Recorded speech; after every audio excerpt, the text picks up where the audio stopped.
ಮುಖ್ಯಮಂತ್ರಿ D K Shivakumar ಅವರನ್ನು ಸತತವಾಗಿ 2 ತಿಂಗಳ ಕಾಲ 60 ದಿನಗಳ ಕಾಲ ಕಾಯಿಸಿ ಅಳೆದು ತೂಗಿ ಅಗೆದು ಬಗೆದು ಕಡೆಗೂ ಕಾಂಗ್ರೆಸ್ನ ಹೈಕಮಾಂಡ್ ವರಿಷ್ಠ ಮಂಡಳಿ 19 ಜನರ ಕೋರಿಕೆಗಳಿಗೆ ಮಣೆ ಹಾಕಿದೆ. ಅವರು ಕಳಿಸಿದ 20 ಜನರ ಪಟ್ಟಿಯಲ್ಲಿ 19 ಜನ ಮಾತ್ರ ಪ್ರಮಾಣ ವಚನ ಸ್ವೀಕರಿಸಿಬಿಟ್ರು. ಆ ಒಂದು ಖಾಲಿ ಸೀಟನ್ನು ಕೂಡ ಸಲೀಸಾಗಿ ಯಾರಾದರೊಬ್ಬ ಮಹಿಳಾ ಶಾಸಕಿ ಕೊಟ್ಟು ಬಿಡ್ಬೋದಾಗಿತ್ತು. ಇಲ್ಲ, ಮಹಿಳೆಯರನ್ನು ಹೊರಗಿಟ್ಬಿಟ್ಟು 32 ಸಚಿವರುಗಳ ಒಂದು ಮಂತ್ರಿಮಂಡಲ ರಚನೆಯಾಗಿಬಿಟ್ಟಿದೆ. ಅದರ ಆರಂಭಿಕ ತೊಂದರೆಗಳು ಏನೇ ಇರಲಿ, ಪೀಕಲಾಟಗಳು ಏನೇ ಇರಲಿ, ಗೊಣಗಾಟಗಳು ಆಕ್ಷೇಪಣೆಗಳು ಏನೇ ಇರಲಿ, ಅಂತೂ ಒಂದು ಮಂತ್ರಿಮಂಡಲ ಅಸ್ತಿತ್ವಕ್ಕೆ ಬಂತು. ಇಷ್ಟೆಲ್ಲ ಪ್ರಯಾಸಪಟ್ಟು ಅದರಲ್ಲೂ D K Shivakumar, B K Hariprasad, ಮಾಜಿ ಮುಖ್ಯಮಂತ್ರಿ ಸಿದ್ದರಾಮಯ್ಯ ಥರದ ನಾಯಕರನ್ನು ಪದೇ ಪದೇ ದಿಲ್ಲಿಗೆ ಕರೆಸ್ಕೊಂಡು ಕಡೆ ಹಂತದಲ್ಲಂತೂ 4-5 ದಿನ ಅಲ್ಲಿ ಸುಮ್ಮನೆ ಅವ್ರನ್ನ ಕಾಲಹರಣ ಮಾಡಲಿಕ್ಕೆ ಬಿಟ್ಬಿಟ್ಟು ಕಡೆಗೂ ಏನೋ ತಾವೊಂದು ಅದ್ಭುತವಾದ ಸಾಮಾಜಿಕ ನ್ಯಾಯ, ಅರ್ಹತೆ, ಯೋಗ್ಯತೆ, ಸಾಮರ್ಥ್ಯವನ್ನು ಗುರುತಿಸಿ ಒಂದು ಮಂತ್ರಿಮಂಡಲ ಮಾಡಿದ್ದೀವಿ ಅನ್ನೋ ರೀತಿಯಲ್ಲಿ ಒಂದು ಪಟ್ಟಿ ಕಳಿಸ್ಕೊಟ್ರಲ್ಲ. ಈ ಹೈಕಮಾಂಡ್ ವರಿಷ್ಠರುಗಳು ಯಾರು? ಬಿಟ್ಬಿಡಿ, ರಾಜ ಪರಿವಾರದ 3 ಜನ ಇದ್ದೇ ಇರ್ತಾರೆ. ಸೋನಿಯಾ ಗಾಂಧೀಜಿ, ರಾಹುಲ್ ಗಾಂಧೀಜಿ ಮತ್ತು ಇದೀಗ ಪ್ರಿಯಾಂಕಾ ಗಾಂಧೀಜಿ, ಅವರು ಕೂಡ ಗಾಂಧೀಜಿಗಳಾಗ್ಬಿಟ್ರು, 3ನೇವರು ಕೂಡ. ಅವರು ಹೊರತುಪಡಿಸಿ ನಮ್ಮವರೇ ಆದ ಅಖಿಲ ಭಾರತ ಕಾಂಗ್ರೆಸ್ ಅಧ್ಯಕ್ಷ ಮಲ್ಲಿಕಾರ್ಜುನ್ ಖರ್ಗೆ ಅವರಿದ್ದರು ಮತ್ತು ಕರ್ನಾಟಕದ ಉಸ್ತುವಾರಿಗಳಾದ ಕೆ ಸಿ ವೇಣುಗೋಪಾಲ್ ಮತ್ತು ರಣದೀಪ್ ಸುರ್ಜೇವಾಲಾ. ಈ ವೇಣುಗೋಪಾಲ್ ಮತ್ತು ಸುರ್ಜೇವಾಲಾ ಅವ್ರಿಗೆ ಕರ್ನಾಟಕದ ರಾಜಕೀಯ ನಾಡಿ ಮಿಡಿತ ಎಷ್ಟರ ಮಟ್ಟಿಗೆ ಅರ್ಥ ಮಾಡ್ಕೊಂಡಿದ್ದಾರೆ. ಅವರಿಬ್ಬರಿಗೂ ತಮ್ಮ ತವರು ರಾಜ್ಯಗಳಾದ ಹರಿಯಾಣ ಮತ್ತು ಕೇರಳ ರಾಜ್ಯಗಳಲ್ಲೇ ಗಟ್ಟಿ ಬೇರುಗಳಿಲ್ಲ. ಅವರ ಜನಪ್ರಿಯತೆ ಎಷ್ಟನ್ನೋದು ಇತ್ತೀಚೆಗೆ ಕೇರಳಂ ರಾಜ್ಯದ ಮುಖ್ಯಮಂತ್ರಿ ಆಯ್ಕೆ ಸಂದರ್ಭದಲ್ಲಿ ಗೊತ್ತಾಯಿತು. ಹೈಕಮಾಂಡು ಬಲವಂತವಾಗಿ ಕೆ ಸಿ ವೇಣುಗೋಪಾಲ್ ಅವ್ರನ್ನ ಹೇರಲಿಕ್ಕೆ ಹೋದಾಗ ಕಾಂಗ್ರೆಸ್ ಮುಖಂಡರುಗಳಲ್ಲಿ ಯಾವ ರೀತಿ ಪ್ರತಿಭಟನೆ ನಡೆಸಿಬಿಟ್ಟು ಹೈಕಮಾಂಡ್ನ ನಡುಗಿಸ್ಬಿಟ್ರು ಅನ್ನೋದು ನಾವು ನೋಡಿದ್ದೇವೆ. ಅಂಥದ್ದು ಅದು ಯಾವ ಬೃಹತ್ ವೈಜ್ಞಾನಿಕ ಲೆಕ್ಕಾಚಾರಗಳನ್ನ ಹಾಕಿಬಿಟ್ಟು ಈ ಸಚಿವ ಸಂಪುಟವನ್ನು ಕರ್ನಾಟಕದ ಮೇಲೆ ಹೇರಿದ್ರು ಗೊತ್ತಾಗ್ತಾ ಇಲ್ಲ. ಮೇಲ್ನೋಟಕ್ಕೆ ಇದೊಂದು ಪೇಪರ್ ಟೈಗಳು ಬೆಂಗಳೂರಿನಲ್ಲೇ ಪತ್ರಿಕಾ ಹೇಳಿಕೆಗಳ ಮೂಲಕ ಮಿಂಚುವ, ಅಥವಾ ಹಿಂದಿನ ಅವಧಿಯಲ್ಲೂ ಕೂಡ ಈ ಪತ್ರಿಕಾ ಟೈಗರ್ಗಳು, ಪೇಪರ್ ಟೈಗರ್ಗಳು ಅನಿಸ್ಕೊಂಡಿದ್ದ ಕೆಲವು ವ್ಯಕ್ತಿಗಳದು ಭಾರೀ ತೂಕದ ಆಸಾಮಿಗಳು ಮತ್ತು ಉಳಿದಂತೆ ಹಣದ ತೈಲಗಳ ಝಣ ಶಬ್ದ ಅಲ್ಲಿ ಕೇಳಿಬರ್ತಾ ಇದೆ. ಇದು ನಾವ್ಯಾರೂ ಹೇಳಬೇಕಾಗಿಲ್ಲ. ಈಗಾಗಲೇ ಜನರಿಗೆ ಸಾಕಷ್ಟು ಮನೋರಂಜನೆ ಕೊಡ್ತಾ ಇರೋ ಇಬ್ಬರು ಶಾಸಕರ, ಕಾಂಗ್ರೆಸ್ ಶಾಸಕರುಗಳ, ಅಂದರೆ ಅವಕಾಶ ವಂಚಿತ ಶಾಸಕರುಗಳ ಆಡಿಯೋ ಸಂಭಾಷಣೆ ಅದರಲ್ಲಿ ಎಲ್ಲವೂ ಗೊತ್ತಾಗ್ಬಿಟ್ಟಿದೆ. ಮಾಜಿ ಅಬ್ಕಾರಿ ಸಚಿವ ಆರ್ ಬಿ ತಿಮ್ಮಾಪುರ್ ಮತ್ತು ಅವಕಾಶ ವಂಚಿತ ನಂಜಯ್ಯನ ಮಠ್ ಅವರಿಬ್ಬರ ನಡುವಿನ ಸಂಭಾಷಣೆಯಲ್ಲಿ ಅನೇಕ ವಿಷಯಗಳು ಗೊತ್ತಾಗ್ಬಿಟ್ಟಿದೆ. ಅವರೇನೋ ಪಾಪ ಹಿರಿಯ ಸಚಿವ, ಯೋಗ್ಯತೆ, ಅರ್ಹತೆ, ಸಾಧನೆ ಮತ್ತು ವ್ಯಕ್ತಿಗತವಾದ ಒಂದು ಸಜ್ಜನಿಕೆ, ಸಂಭಾವಿತತನ ಮತ್ತು ಕ್ರಿಯಾಶೀಲತೆಗೆ ಹೆಸರಾಗಿದ್ದ ಎಚ್ ಕೆ ಪಾಟೀಲ್ ಪರವಾಗಿ ಯಾವಾಗಲೂ ಒಮ್ಮೆ ಅವ್ರ ಪರವಾಗಿ ಲಾಬಿ ಮಾಡಲಿಕ್ಕೆ ಹೋಗಿದ್ರಂತೆ. ಅಲ್ಲಿ ಅವರೆದುರಿಗೆ ಹೇಳಿದ್ರಂತೆ, ಹೈಕಮಾಂಡ್ ಎದುರಿಗೆ ಅವರಂಥ ಪ್ರಾಮಾಣಿಕರು, ಕ್ರಿಯಾಶೀಲರು ಯಾರೂ ಇಲ್ಲ ಅಂತಂದಾಗ ಈ ಉಸ್ತುವಾರಿ ವೇಣುಗೋಪಾಲ್, ಅಲ್ರಿ ನಿಮಗೆ ಪ್ರಾಮಾಣಿಕರಾಗಿರುವಂತ ಯಾರು ಹೇಳಿದ್ವಿ, ನಾವು ಹೇಳಿದ್ವಾ ಅಂತ ಕೇಳಿದ್ರಂತೆ. ಇದು ಹೈಕಮಾಂಡ್ನ ದೃಷ್ಟಿಕೋನ ಅಂತ ಕಾಣುತ್ತೆ. ಹೀಗಾಗಿನೇ ಜನ ಪ್ರತಿ ಸಾರಿ ಚುನಾವಣಾ ಟಿಕೆಟ್ ಕೊಟ್ಟಾಗಲಾಗಲಿ, ಮಂತ್ರಿ ಪದವಿಗೆ ವ್ಯಕ್ತಿಗಳನ್ನು ಆರಿಸಿದಾಗಲಿ ಆಡ್ಕೊಳ್ಳೋಂಗೆ ಆಗೋಗ್ಬಿಟ್ಟಿದೆ. ಇಲ್ಲೆಲ್ಲ ಕೇವಲ ಧನಬಲ, ಜಾತಿ ಬಲ ಮಾತ್ರ ಮಾತಾಡ್ತಾ ಇದೆ.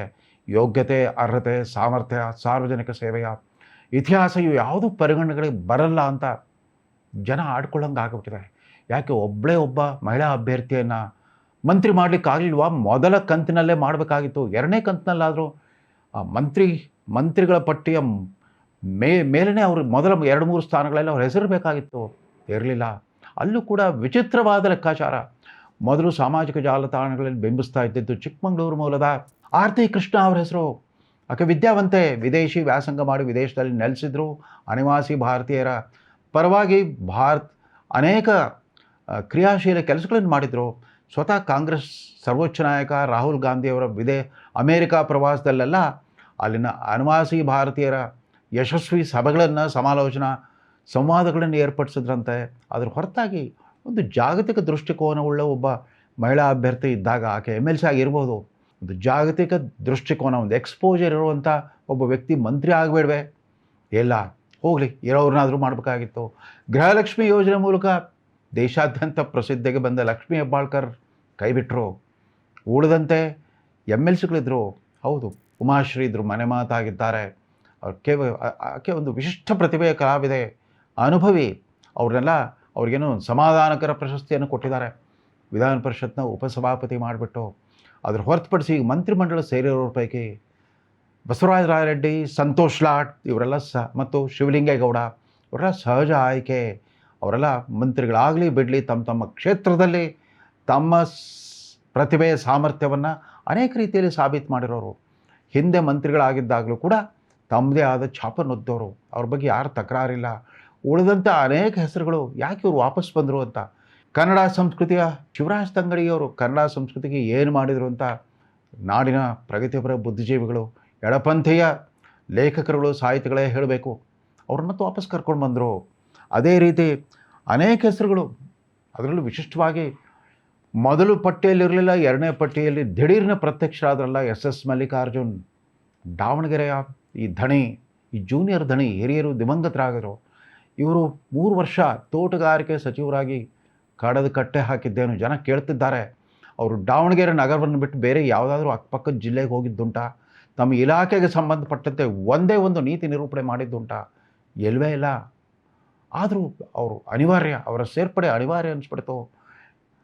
ಮೊಗವೀರ ಸಮಾಜದ, ಆಮೇಲೆ ಇಡೀ ಉತ್ತರ ಕನ್ನಡ ಜಿಲ್ಲೆಯ ಏಕೈಕ ಅಭ್ಯರ್ಥಿ ಮಂಕಾಳು ವೈದ್ಯರ ಹೆಸರಿತ್ತು. ಪಾಪ ಆಮೇಲೆ ಅವ್ರಿಗೆ ಫೋನ್ ಮಾಡಿ ಹೇಳಿಬಿಟ್ರಂತೆ, ಇಲ್ಲ ನೀವು ಪ್ರಮಾಣ ವಚನಕ್ಕೆ ಬರಬೇಡಿ ಅಂತಂದ್ಬಿಟ್ಟು. ಹೌದು, ಉತ್ತರ ಕನ್ನಡ ಜಿಲ್ಲೆಯ ಮತ್ತೊಬ್ಬ ನಾಯಕ ಆರ್ ವಿ ದೇಶಪಾಂಡೆ ಅವ್ರಿಗೆ ವಯಸ್ಸಾಗಿದೆ ಅನ್ನೋ ಕಾರಣಕ್ಕೆ ಅವ್ರನ್ನ ಬಿಟ್ಟರು. ಆದರೆ ಇವ್ರನ್ನ ಯಾಕೆ ಮಾಡಲಿಲ್ಲ? ಇವ್ರನ್ನೇ ಸುಲಭವಾಗಿ ಕೈ ಬಿಟ್ಬಿಟ್ರೆ. ಒಬ್ಬ ಹಣದ ಥೈಲಿ ಎದುರಿಗೆ ಮಂಕಾಳು ವೈದ್ಯರು ಮಂಕಾಗೋಗಿ ಆಗ್ಬಿಡ್ತು. ಏನೋ ಭಾಳ ಹೆಮ್ಮೆಯಿಂದ ಕೊಚ್ಕೊಳ್ತಾ ಇದ್ದಾರೆ. ಯಾಕಂದರೆ ಬಡವರ ಪಾರ್ಟಿ ನೋಡಿ, ನಾವು ಮಾಯಕೊಂಡ ಬಸವಂತಪ್ಪನವ್ರನ್ನ ಮಾಡಿಬಿಟ್ವಿ.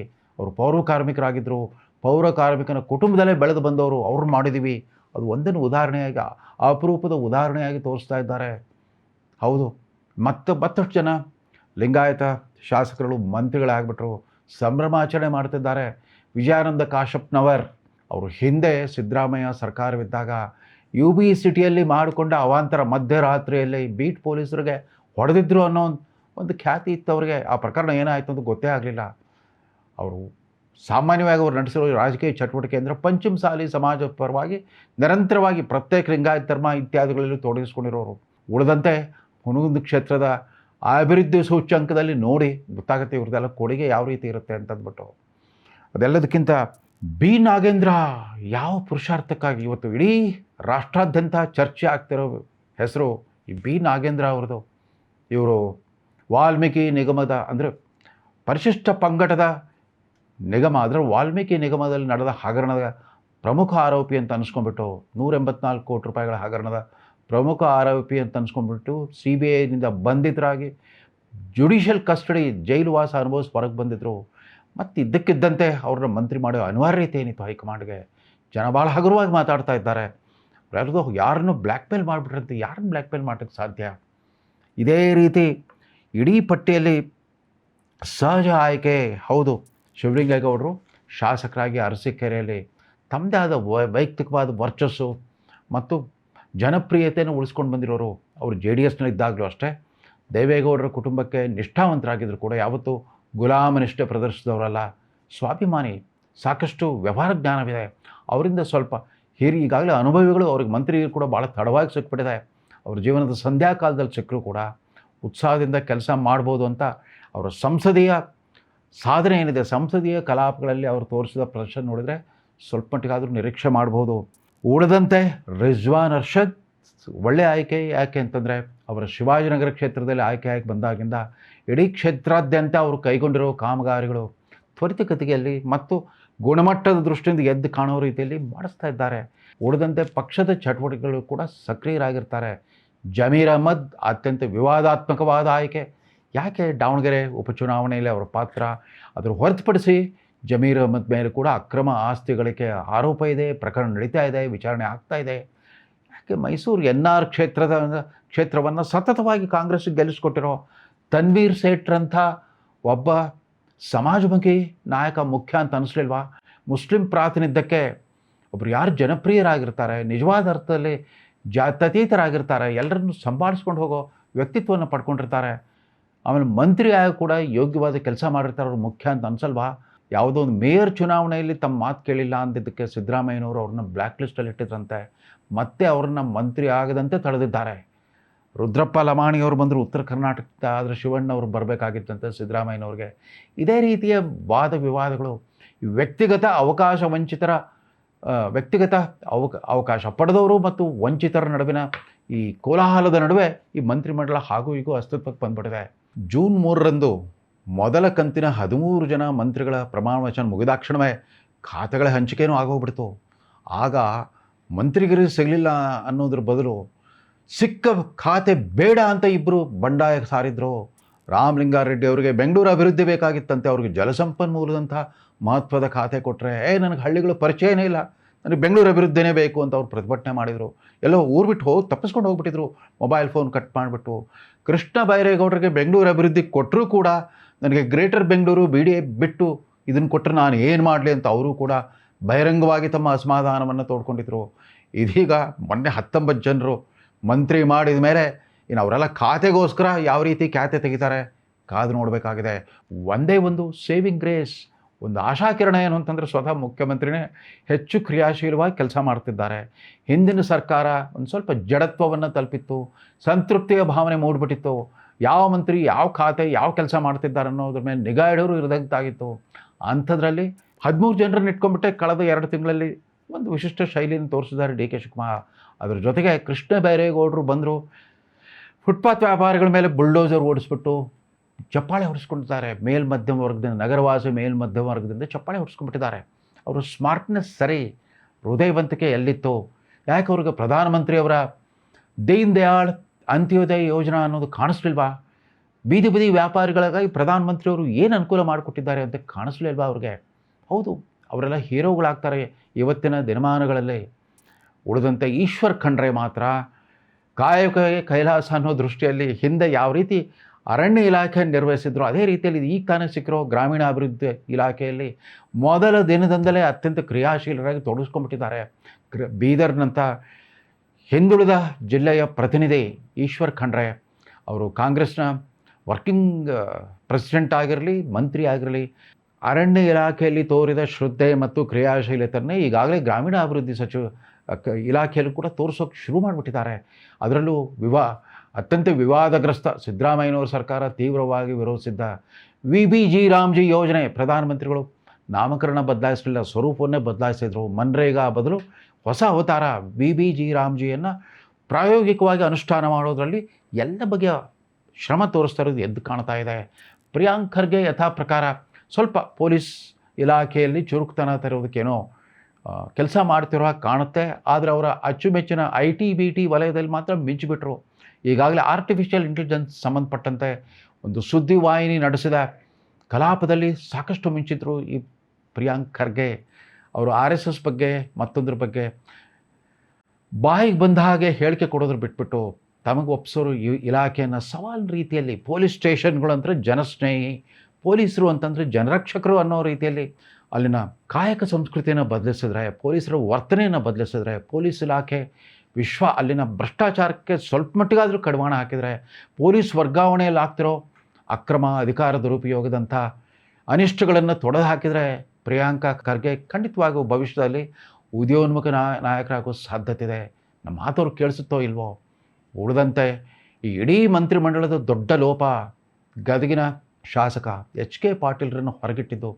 ಇದುವರೆಗೂ ಕಾಂಗ್ರೆಸ್ ಪಕ್ಷ ಅಧಿಕಾರದಲ್ಲಿದ್ದಾಗಲೆಲ್ಲ, ಅವರು ಮಂತ್ರಿ ಆಗಿದ್ದಾಗಲೆಲ್ಲ SM ಕೃಷ್ಣ ಸಚಿವ ಸಂಪುಟದಲ್ಲಿ ಜಲಸಂಪನ್ಮೂಲ ಸಚಿವರಾಗಿ 2 ಬೃಹತ್ ಯೋಜನೆಗಳು, ನೀರಾವರಿ ಯೋಜನೆಗಳು, ಆಲ್ಮಟ್ಟಿ ಮತ್ತು ನಾರಾಯಣಪುರ್ UKP ಯೋಜನೆಗಳನ್ನು ಪೂರ್ಣಗೊಳಿಸಿದ್ದಷ್ಟೇ ಇಲ್ಲ, ನೀರು ಹರಿಸಿದ್ರು. ದೇವೇಗೌಡರ ಹಳ್ಳಿ ಮೈಸೂರು ಏತ ನೀರಾವರಿ ಯೋಜನೆ ಸೇರಿದಂತೆ 14 ಮೀಡಿಯಂ ಇರಿಗೇಷನ್ ಪ್ರಾಜೆಕ್ಟ್ಗಳನ್ನ ಎಷ್ಟು ಯಶಸ್ವಿಯಾಗಿ ಮಾಡಿ ತೋರಿಸಿದ್ರು. ಅಲ್ಪಾವಧಿಗೆ ದೊರೆತ ಕೃಷಿ ಇಲಾಖೆಯಲ್ಲಿ ಜಿಲ್ಲಾ ಮಟ್ಟದ ಮೈಕ್ರೋ ಲೆವೆಲ್ ಅಗ್ರಿಕಲ್ಚರ್ ಪಾಲಿಸಿಯನ್ನು ಮಾಡಿ ತೋರಿಸಿದ್ರು. ಎಲ್ಲಕ್ಕಿಂತ ಮುಖ್ಯವಾಗಿ 2008ರಲ್ಲಿ ಸೋತರು.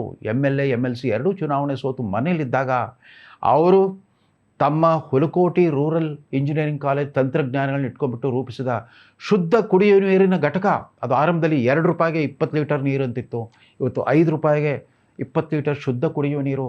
ಕರ್ನಾಟಕದ ಪ್ರತಿಯೊಂದು ಗ್ರಾಮದಲ್ಲೂ ಕೂಡ ಇವತ್ತು ಜನ ಅವಲಂಬಿಸಿರೋದೇ ಈ ಶುದ್ಧ ಕುಡಿಯುವ ನೀರಿನ ಘಟಕಗಳು.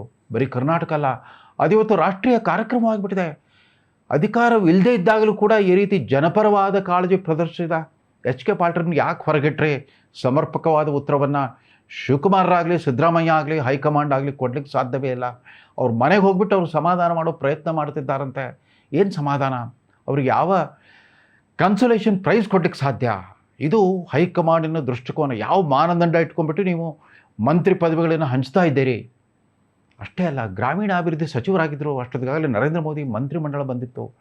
ನರೇಂದ್ರ ಮೋದಿ ಸರ್ಕಾರದಿಂದ ಸತತವಾಗಿ 5 ವರ್ಷಗಳ ಕಾಲ ವಿವಿಧ ಸೂಚ್ಯಂಕಗಳಲ್ಲಿ ಗ್ರಾಮೀಣಾಭಿವೃದ್ಧಿ ಸಚಿವರಾಗಿ ಕೂಡ ಕರ್ನಾಟಕ ಸರ್ಕಾರಕ್ಕೆ ಅತ್ಯುತ್ತಮ ಸಾಧನೆಯ ಪ್ರಶಸ್ತಿಗಳನ್ನು ತಂದುಕೊಟ್ಟರು ಎಚ್ ಕೆ ಪಾಟೀಲ್. ಕಳೆದ 3 ವರ್ಷದಲ್ಲಿ ಬಜೆಟ್ಟೇ ಇಲ್ಲದ ಕಾನೂನು ಮತ್ತು ಪ್ರವಾಸೋದ್ಯಮ ಇಲಾಖೆಯಲ್ಲಿ ಕೂಡ ಚಮತ್ಕಾರಿಕವಾದ ಬದಲಾವಣೆ ತಂದರು.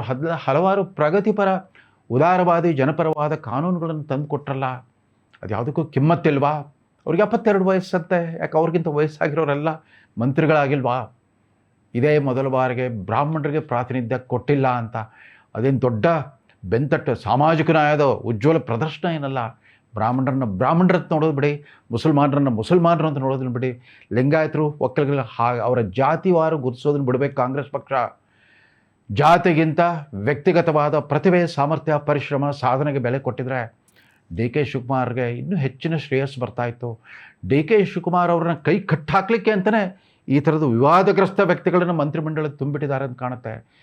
ಅಂದಂಗೆ ಕಾಂಗ್ರೆಸ್ ಪಕ್ಷದ ಮಹಿಳೆಯರ ಬಗ್ಗೆ ಮತ್ತೊಮ್ಮೆ ಅನುತಾಪ ವ್ಯಕ್ತಪಡಿಸ್ತಾ, ನೀವೆಲ್ಲ ಜಯಲಲಿತಾ, ಮಾಯಾವತಿ, ಮಮತಾ ಬ್ಯಾನರ್ಜಿ ಅವ್ರ ಥರ ಗಟ್ಟಿತನ ಬೆಳೆಸ್ಕೊಳ್ತಾ ಇದ್ದರೆ ಸ್ವಲ್ಪ ಮಟ್ಟಿಗೆ ಅವ್ರು ಅವ್ರು ಸರ್ವಾಧಿಕಾರಿ ಮನೋಧರ್ಮ ಇತ್ತು. ಆ ರೀತಿಯ ವ್ಯಕ್ತಿತ್ವ ರೂಢಿಸ್ಕೊಳ್ತಾ ಇದ್ದರೆ ಈ ಪುರುಷರು ಯಾರೂ ಕೂಡ, ಪುರುಷ ಮಹಿಳೆಯರು ಯಾರೂ ನಿಮಗೆ ಕರೆದ ಅವಕಾಶ ಕೊಡಲ್ಲ ಅಂತ ಅವ್ರಿಗೆ ವಿನಯಪೂರ್ವಕವಾಗಿ ಕಿವಿ ಮಾತಾಡ್ತಾ ಈ ಸಂಚಿಕೆಯನ್ನು ಮುಗಿಸ್ತಾ ಇದ್ದೇನೆ. ನಮಸ್ಕಾರ.